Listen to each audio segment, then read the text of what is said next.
سالار زینب با صدای امیر معروفی، مسترینگ مسعود جهانی.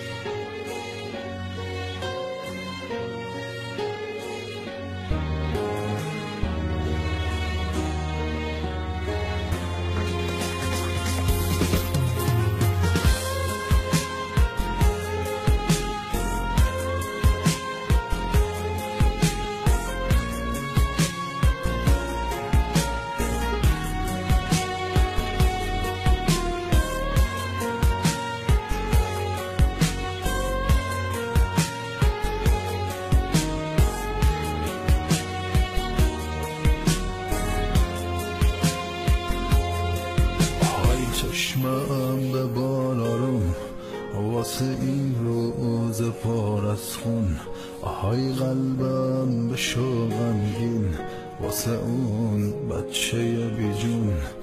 پر از دردم تو اون صحرا، چه غوغا شد تو عاشورا.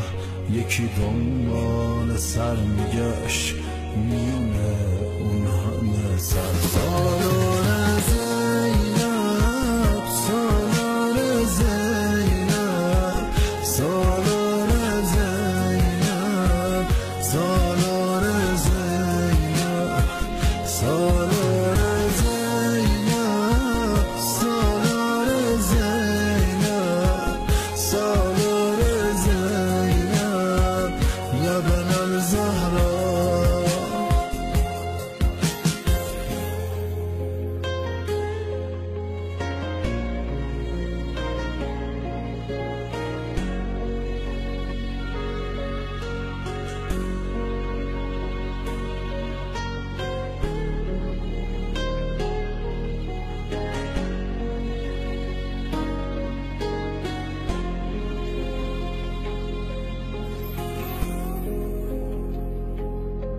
تموم خیمه ها سوختن، همه چیزا شدن غارت. چه بی وجدان و بی رحمن، یزیدیان بد فطرت.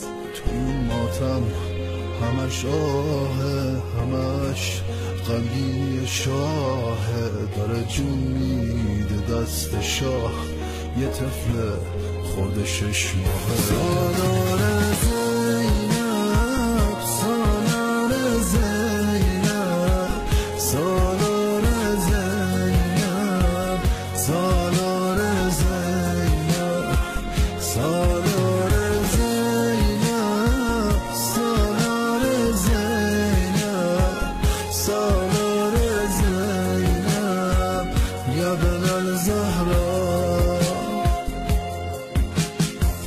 Joint Boy Sino Miranji 5